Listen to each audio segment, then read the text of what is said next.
As we continue to work on all of our hedges around the house, we have increased the variety. So we've put a Withlacoochee viburnum right here. We have a cocoa plum over there, and we have Simpson stopper up there. And the purpose behind creating different hedges, one, these all have very similar growth patterns, but two, if I get an insect that likes one plant in particular, it's not going to go around my entire house. So that diversity is key, as well as for all of our pollinators and beneficial birds and insects, they need more than just one plant to really thrive. So I'm excited to keep this going. As you saw from earlier videos, we've put our compost layer down, and this is excellent to make sure that we're going to have good nutrients in the soil for our plants. This is what our home is built on. And this is your fill dirt. This is your out of a pond dug, and there's just nothing there. And so when you go home and plant in that, you get really poor results. But even though this is dry, because it's been sitting in the sun a little bit, that darker color, if I were to put some moisture in here and actually this was down a little bit, you see how it sticks together? That is that really good high quality soil that we want feeding our plants.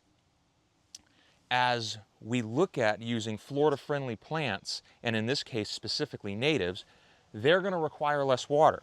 We've done a really unique strategy here where we gutted our house, and we not only have a rain barrel to collect water, and I use that to fill my watering can and water all these plants, but I connected a French drain that comes off of it. So every time we get a big rain, even though the gutter is there and it's keeping the drip line from creating erosion around my house, which is also what your plantings will do, prevent erosion, I still get that flow of water down the entire length, which can run down my entire yard.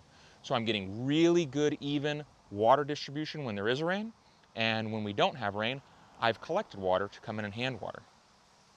When I look at one of my older beds, I finally finished the French drain here, and then this is actually a water release where if it gets to be too much, it can flow the water out, which is great because we can designate that this will be a space where we will have water flowing out, and that will go to a rain garden.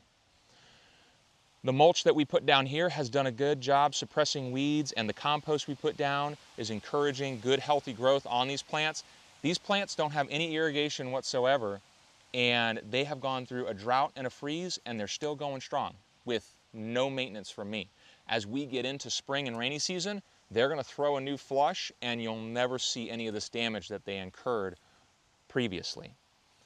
What we're going to do now that this is in is I will mulch over this area, and I'll show you down here where some weeds have come in where I didn't have the mulch, but you can see where I do have the mulch, a lot less weeds came in. So that mulching suppresses all of the weeds trying to come in. Again, keeping your maintenance really simple and easy.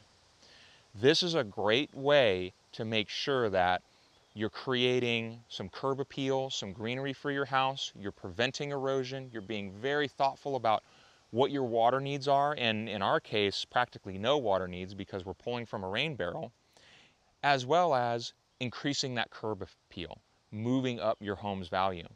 When you look out of the windows of the home, you don't actually see these plants. So it's really nice when you pull in and you have greenery, but when you look out, I don't need that pop of color right here. So we're actually going to save that color space for a focal point outside one of the windows. And we'll use Florida-friendly plants there as well, but in my opinion, when you get to your foundational plantings around your house, this is an excellent space for your Florida natives that are primarily green, but also require very little maintenance. I really like this French drain technique in the water barrels. I've been seeing a lot of videos lately where we have this PVC tube with holes drilled in it, and people are putting it next to the plant as a watering tube. Stay tuned for our next video because we're going to talk about how that is actually an extremely inefficient way to water in Florida.